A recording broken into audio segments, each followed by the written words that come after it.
Afinal de contas, como será o arrebatamento da igreja? Eu já fiz vários vídeos sobre isso aqui no meu canal, mas a dúvida persiste, as perguntas continuam. Pastor Ciro, o arrebatamento, como vai ser? É iminente? É secreto? É público? Quem está certo?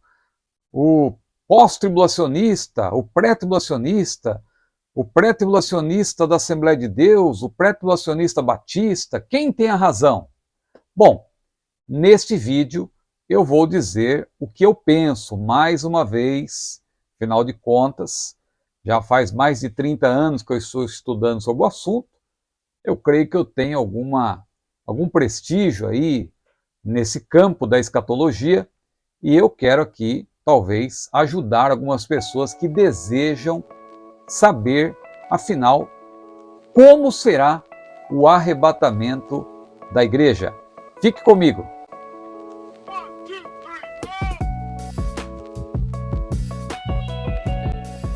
Olá, tudo bem? A paz do Senhor! Eu sou o pastor Ciro Sanches Iborde. Seja bem-vindo de novo ao meu canal, você que já é inscrito. Você que chegou aqui pela primeira vez, seja bem-vindo também, mas inscreva-se, curta este vídeo, compartilhe, se você desejar, é claro. Mas eu creio que você vai gostar dos nossos vídeos. Esse canal é um canal que mais de 75% seguramente são vídeos escatológicos. O vídeo de hoje, o vídeo que estou publicando agora, é um vídeo sobre o arrebatamento da igreja. 7 características do arrebatamento da igreja, 7 características bíblicas. É claro que eu tenho os meus pressupostos ao interpretar a Bíblia. É errado ter pressupostos? Não. O que não pode é os pressupostos serem, na verdade, incorretos. Pressupostos que negam a evidência. A evidência qual é? É o que está na Bíblia. A Bíblia é a verdade. Se eu tenho pressupostos que são contrários à Bíblia, como, por exemplo, se eu partir do pressuposto de que a Bíblia não é a palavra de Deus, por exemplo, esse meu pressuposto é inválido, porque ele nega a evidência. Agora, quando o pressuposto, ele, na verdade, confirma o que está na Bíblia, esse pressuposto é muito válido e muito importante. Eu acredito que os meus pressupostos, eles estão em sintonia com a Bíblia, eles honram as Escrituras. Quais são os meus pressupostos? Primeiro, eu sou da Assembleia de Deus, então eu vou defender aqui a posição da Assembleia de Deus, e a Assembleia de Deus tem uma declaração de fé. Declaração de fé. Muita gente parece que não sabe ainda o que é uma declaração de fé. Eu vejo pessoas da minha denominação, lamentavelmente, até pregadores, dizendo que a declaração de fé diz isso, mas a declaração de fé não é a Bíblia. Meu Deus do céu, a pessoa ainda não aprendeu o que é uma declaração de fé. Porque numa declaração de fé está escrito exatamente assim, ó, na nossa declaração de fé: cremos, professamos e ensinamos. Agora, cremos, professamos e ensinamos o quê? Justamente o que está na Bíblia. Então, você ter uma declaração de fé como pressupostos para interpretar a Bíblia, significa que você está esposando justamente o que está na Bíblia e o que a sua denominação crê. Isso não é de agora, porque essa declaração de fé, ela já existe aí há décadas. Ela foi publicada em língua portuguesa em 2017, mas a nossa declaração de fé, a declaração de fé ou a declaração de verdades fundamentais das Assembleias de Deus, ela surgiu em 1916. Eu já tenho aqui contado a história em outros vídeos. Bom, um outro pressuposto importante, ou um conjunto de pressupostos importantes também que eu posso citar, tem a ver com o dispensacionalismo normativo. A Assembleia de Deus, ela é dispensacionalista. O dispensacionalismo normativo tem pilares importantes para interpretar a palavra de Deus. O dispensacionalismo normativo, ele tem a ver, sobretudo, com a hermenêutica. Às vezes nós falamos muito de dispensacionalismo dentro do contexto escatológico, mas Dispensacionalismo tem a ver com hermenêutica. Significa você interpretar a Bíblia de maneira literal, mas uma maneira consistente de interpretar a Bíblia. Significa você interpretar que Deus não aplica as promessas específicas para Israel no contexto da igreja, como muita gente pensa, não. O que Deus prometeu para Israel, Deus vai cumprir. A aliança que Deus fez com Abraão é uma aliança inquebrável, inquebrantável, uma aliança perpétua, conforme Gênesis capítulo 15, Gênesis capítulo 17. A aliança abraâmica, Deus vai cumprir tudo aquilo que Deus prometeu a Abraão, quanto à terra e etc. Nós já temos falado sobre isso aqui. Então, há pilares no dispensacionalismo que norteiam a nossa interpretação da Bíblia. E antes que eu fale de maneira objetiva das 7 características do arrebatamento da igreja, de acordo com o meu pensamento, que tem esses pressupostos que eu acabei de citar, eu vou citar aqui um livro, eu vou recomendar um livro que eu considero importantíssimo, que aliás fecha o kit dispensacionalismo, que eu vou aqui apresentar, é fundamental para quem se interessa em conhecer o que é o dispensacionalismo. Eu tenho recomendado esta obra aqui, de Charles Ryrie, Dispensacionalismo, porque eu considero esta obra a mais importante do ponto de vista hermenêutico e teológico. Charles Ryrie, nessa obra, ele explica exatamente o que é o dispensacionalismo normativo, quais são os seus pilares e as diferentes posições teológicas. Ele confronta aqui claramente o dispensacionalismo com o aliancismo, também faz menção do dispensacionalismo progressivo. Então é uma obra muito boa do ponto de vista hermenêutico e teológico.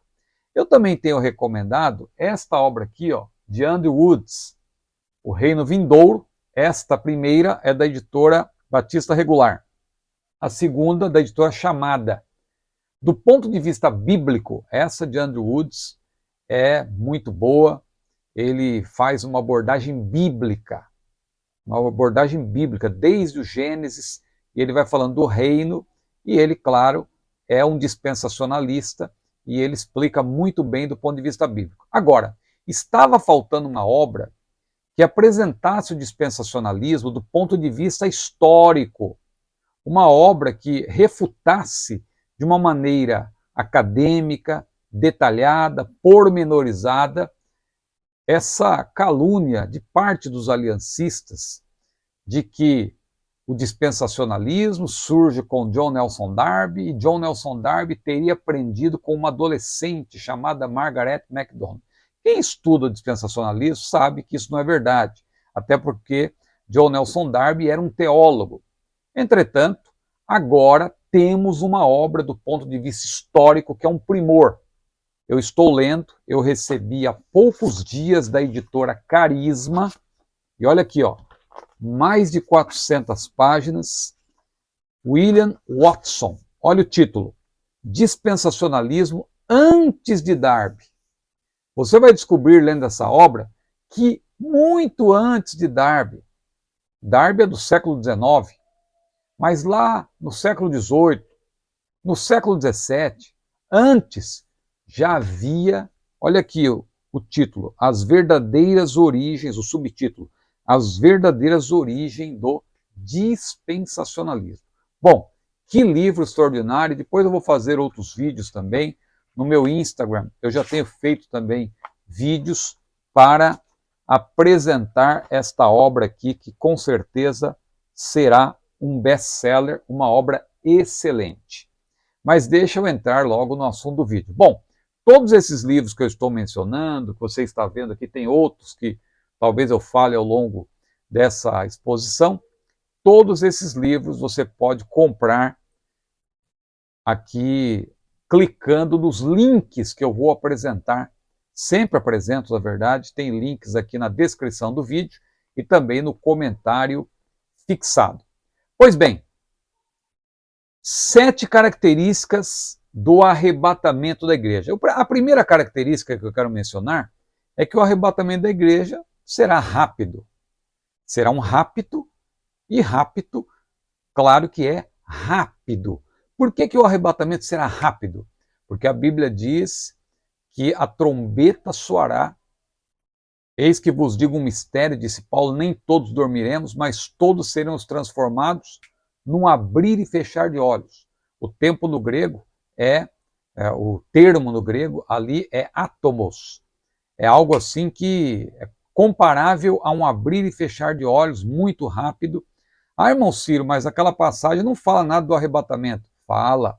É só você comparar 1 Coríntios 15 com 1 Tessalonicenses 4. A Bíblia explica a própria Bíblia. Paulo ali não está falando da ressurreição, porque a ressurreição não é uma novidade. A ressurreição já tinha sido apresentada no Antigo Testamento. Jesus tinha falado também. E quando Paulo fala, eis que vos digo um mistério, ali ele quis dizer, olha, é algo novo, é algo novíssimo, é algo que Deus me revelou, é algo que Jesus me revelou naqueles encontros que eu tive com ele. Então Paulo disse, eis que vos digo um mistério, nem todos dormiremos, mas todos seremos transformados. Ah, irmão Ciro, está falando da transformação do corpo, mas não fala nada do arrebatamento. Bom, a transformação do corpo aí é para quê? Paulo, aí sim, você vai para 1 Tessalonicenses 4, está claro. O mesmo Senhor descerá do céu com alarido, com voz de arcanjo, com trombeta de Deus. Os mortos em Cristo ressuscitarão primeiro. Depois nós, os que ficarmos vivos, seremos juntamente com eles arrebatados a encontrar o Senhor nos ares. Então, Paulo, tanto em 1 Coríntios 15 como em 1 Tessalonicenses 4, um texto se harmoniza com o outro, fica claro que Paulo está falando que o arrebatamento, a transformação do corpo e o arrebatamento será rapidamente, num abrir e fechar de olhos, porque o rapto, aliás, a própria palavra já diz, é rápido, é um arrebatamento. Arrebatamento, harpazo no grego, fala de um rapto, fala de de tirar com velocidade, com rapidez, com violência até. Então, primeira característica bíblica do arrebatamento da igreja vai ser rápido. Não vai dar tempo de você, Senhor, estou vendo o Senhor voltando, vou pedir perdão, estou vendo o Senhor voltando, vou reconciliar com meu irmão. Não, não vai dar tempo. É rápido, você tem que estar preparado naquele momento. Você tem que estar pronto, porque o arrebatamento será rápido. Em segundo lugar, o arrebatamento será iminente. Iminente. Muita gente não entende o que significa iminente. Iminente significa a qualquer momento. Não vá confundir com eminente. Eminente tem a ver com importância. Agora, iminente quer dizer que pode acontecer a qualquer momento. A qualquer momento. Ah, irmão Ciro, então quando Jesus disse que voltaria, ele poderia voltar, quando ele subiu, ele poderia voltar no minuto seguinte? Não. Por que não?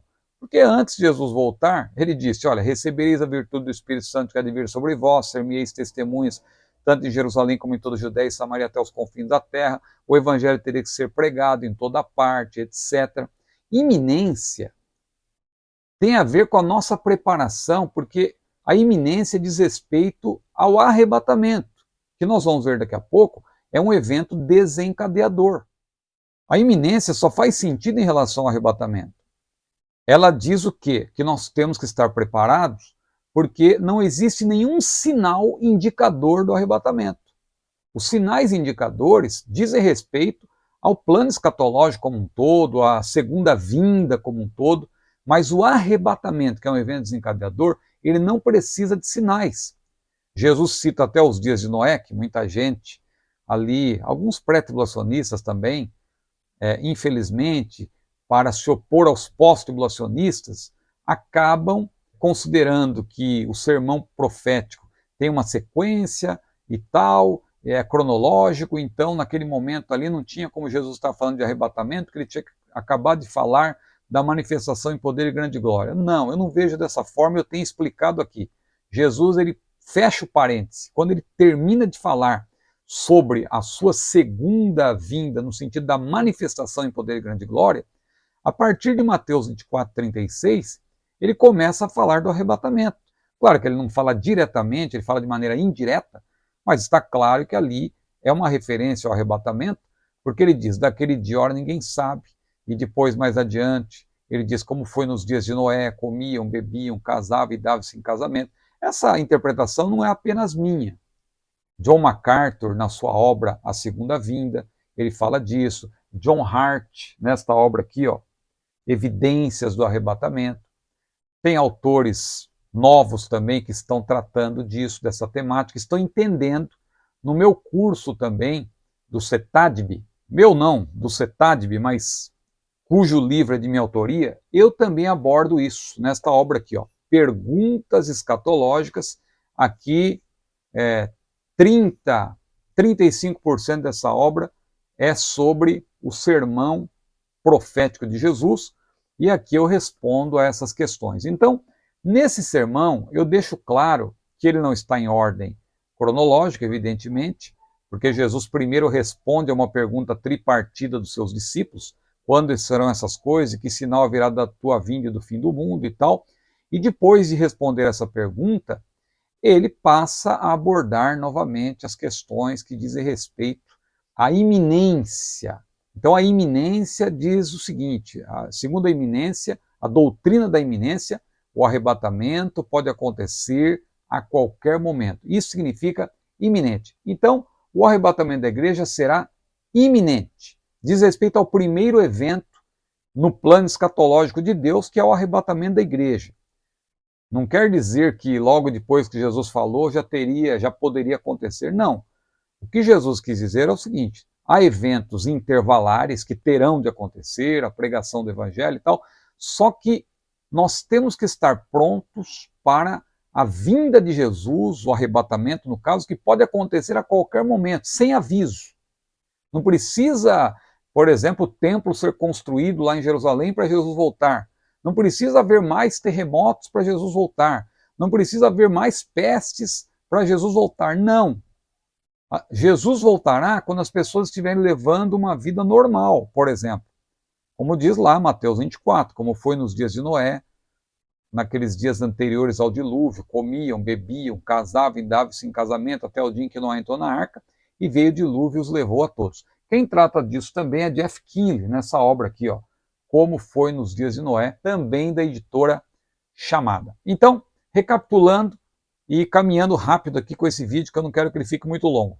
Primeira característica bíblica do arrebatamento: será rápido. Segunda característica: será iminente, vai acontecer a qualquer momento. Esteja pronto, esteja preparado. Terceira característica: o arrebatamento ele é seletivo. Assim como a ressurreição dos mortos em Cristo é seletiva, também haverá uma seleção dos vivos, evidentemente. Veja que no caso dos mortos, Jesus diz que a ressurreição será dentre os mortos, ou dentre todos os mortos. A Bíblia diz que os mortos em Cristo ressuscitarão primeiro. E os vivos também, haverá uma seleção, claro, entre os que estão preparados. Não por acaso, João disse: filhinhos, não sabemos o que haveremos de ser, mas sabemos que quando ele se manifestar, nós seremos semelhantes a ele, porque assim como ele é, nós o veremos. Agora note, qualquer que tenha essa esperança, purifica-se a si mesmo, assim como ele é puro. Isso significa que só subirão aqueles que estiverem preparados, aqueles que andam em santidade, aqueles que são puros diante de Deus. Então, o arrebatamento será um arrebatamento seletivo. Nós vemos isso também na parábola das 10 virgens, que alguém insiste ali em dizer que aquilo não se aplica a nós, e às vezes as pessoas ficam discutindo, ali é Israel ou a igreja? Ora, ali, parábola não se interpreta dessa maneira. Parábola, às vezes as pessoas querem dar um significado profético para uma parábola. E a parábola, você tem que entender o propósito da parábola. Qual é o propósito daquela parábola? Jesus estava falando de iminência e vigilância no contexto da sua vinda, ou mais precisamente do arrebatamento. Iminência e vigilância. Então ali não tem que se falar que o casamento israelita era assim e tal, e por isso aquele desrespeito aos israelitas, e que é um erro histórico interpretar aquilo falando que as 10 virgens são a igreja, mas não diz mesmo que as 10 virgens são a igreja. Mas ali elas representam, são dois grupos, representam o crente preparado e o crente não preparado por ocasião do arrebatamento da igreja. E quem é que vai entrar para as bodas, fazendo-se aqui, claro, uma aplicação? Justamente aqueles que estiverem preparados. Por quê? Porque o arrebatamento será seletivo. Uma quarta característica, essa gera muita discussão hoje em dia, mas o problema também é simples, a meu ver. O arrebatamento, biblicamente falando, ele é secreto. Secreto em que sentido? Ele é exclusivo. Só a igreja verá Jesus. Não é público. Ah, irmão Ciro, mas aquele versículo que diz todo olho verá, ali diz respeito à manifestação do Senhor. Apocalipse 1:7 apresenta o prólogo de Apocalipse. No prólogo, o autor adianta o que será tratado ao longo do livro. O livro de Apocalipse não trata diretamente do arrebatamento. Claro que o arrebatamento é mencionado de maneira implícita. Agora, de maneira explícita, é mencionada a manifestação do Senhor em poder e grande glória. Então é disso que trata Apocalipse, entre outros assuntos, e por isso que ali em Apocalipse 1:7 está escrito, todo olho verá. Agora, Hebreus 9:28 deixa claro que o Senhor vem, no caso do arrebatamento, que é o evento desencadeador, ele vem para aqueles que o esperam para a salvação. Tendo vindo a primeira vez, aparecerá a segunda vez aos que o esperam para a salvação. Portanto, o arrebatamento é um evento secreto. Jesus também falou, não se turbe o vosso coração. Credes em Deus, crede também em mim, na casa de meu pai há muitas moradas, se não fosse assim eu vou teria dito, vou preparar-vos lugar, e quando eu for, continua ele, e vos preparar lugar, virei outra vez, e vos levarei para mim mesmo, para que onde eu estiver, estejais vós também. Então, é um evento exclusivo para a igreja. Só a igreja vai ver o Senhor. Muita gente gosta de zombar dessa posição, e infelizmente eu tenho visto até pessoas no nosso meio pré-tribulacionista, e eu não me espanto, porque nem todos os pré-tribulacionistas utilizam essa terminologia arrebatamento secreto, ela é assembleiana propriamente. Agora, eu fico espantado quando eu vejo assembleianos dizendo que não se deve usar esse termo, que não sei o quê. Não, meu irmão, está na nossa declaração de fé. Você que é assembleiano, leia a sua declaração de fé, porque assembleiano que se preza subscreve a sua declaração de fé. Tenho lido alguma coisa, alguém dizendo não e tal, porque não tem que usar secreto, porque o arrebatamento vai ser secreto, as pessoas vão ver. Meu irmão, você não entendeu ainda o sentido de arrebatamento secreto. Arrebatamento secreto quer dizer que é um arrebatamento exclusivo. Só a igreja vai ser arrebatada e só a igreja vai ver Jesus e vai entender o que está acontecendo. Veja, a gente tem exemplos disso na Bíblia. Paulo teve um encontro secreto com Jesus. Deus falou secretamente com Jesus, lá em João, no capítulo 12, e as pessoas não entenderam. Uns pensavam que era um trovão, outros pensavam que eram anjos, mas era Deus falando com seu filho. Jesus esteve num espaço de 40 dias com os seus discípulos e o mundo não tomou conhecimento. Então, foi secreto. O aparecimento de Jesus foi secreto? Para os discípulos, não, eles viram Jesus. Então, esse conceito de ser secreto, você tem que entender que não tem a ver com a igreja, tem a ver com as pessoas que não vão saber do que se trata. Então, eu reafirmo, e está em sintonia com a nossa declaração de fé, assembleiano que se preza subscreve a sua declaração de fé, o arrebatamento, portanto, é um arrebatamento secreto. É a quarta característica. Uma quinta característica que eu já adiantei, o arrebatamento ele é desencadeador. É desencadeador porque é inaugural. Deus inaugura o seu plano escatológico a partir do arrebatamento da igreja. Só que assim que acontece o arrebatamento da igreja, em seguida nós temos o tribunal de Cristo, porque a Bíblia diz, o próprio Senhor disse, eis que cedo vem o meu galardão está comigo para dar a cada um segundo a sua obra. Então, o arrebatamento ele é desencadeador. Logo vem também as bodas do Cordeiro, a igreja vai ingressar no céu, é claro. Então, ele dá início a uma série de eventos. Por isso, o arrebatamento não é um evento conclusivo, é um evento desencadeador. Então ponha isso na sua mente, na sua cabeça, que você vai entender melhor que o arrebatamento, por exemplo, não tem nada que ver com a manifestação do Senhor em poder e grande glória quando ele vai pisar aqui na terra. No arrebatamento, nós é que iremos ao encontro do Senhor nos ares, é um evento desencadeador, é a quinta característica. A sexta característica, eu também já adiantei de certa forma, o arrebatamento é um evento abençoador, não é um evento de juízo. Por isso que não deve ser confundido com a manifestação do Senhor. A manifestação do Senhor, ele vem para julgar, ele vem para dar início também ao milênio, mas antes vai acontecer o julgamento das nações, antes ele põe fim ao período tribulacional, antes ele lança o anticristo falso profeta no lago de fogo, antes ele amarra, ele prende Satanás por 1000 anos. Isso é na manifestação. Agora, no arrebatamento da igreja, para a igreja é um evento abençoador, ele vem para abençoar a igreja. Ele vem para galardoar a igreja. Ele vem para livrar a igreja.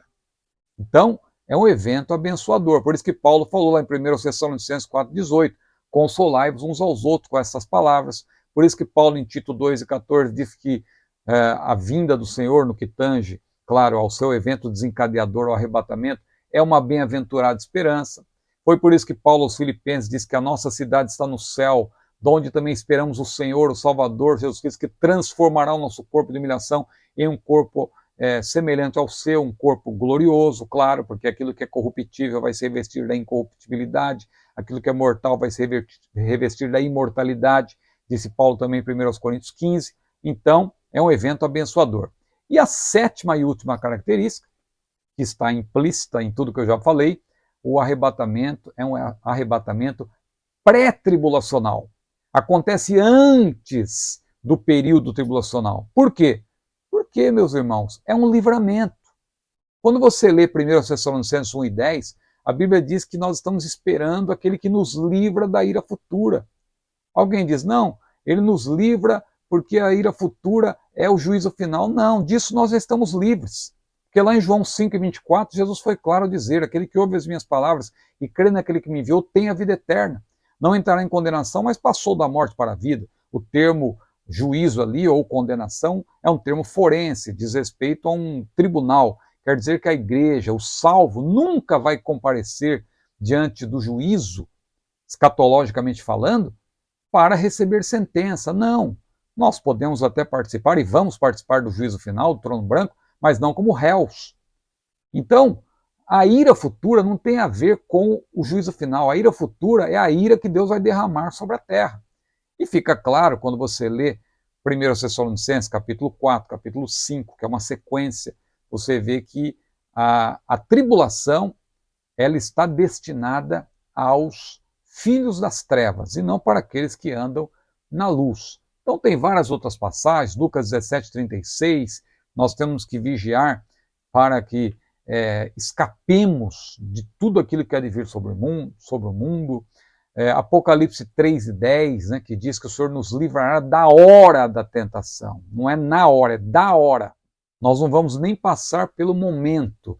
Ele vai nos livrar antes. E tem vídeos aqui no meu canal explicando tudo isso. Então, repetindo, o arrebatamento da igreja tem 7 características. Primeira, será um evento rápido. Segundo, será um evento iminente, pode acontecer a qualquer momento. Terceiro, um evento seletivo, é só para os salvos. Quarto, secreto, é exclusivo para a igreja. O mundo não vai tomar conhecimento do que se trata. Só a igreja vai saber, é secreto, é uma reunião secreta, é um encontro secreto, é um arrebatamento secreto, porque somente a igreja vai saber de fato o que está acontecendo, é exclusivo para a igreja. Quinto, é desencadeador, é inaugural, não é um evento conclusivo, é um evento que abre uma série de eventos escatológicos.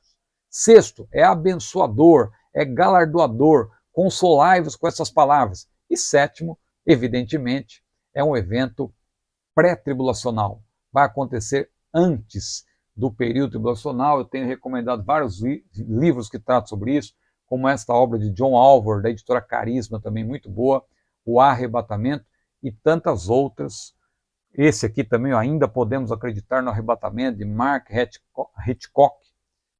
Hitchcock e Ed Hinson, e Antônio Gilberto, o Calendário da Profecia, tantas obras excelentes, Quando a Trombeta Soar, da editora Chamada.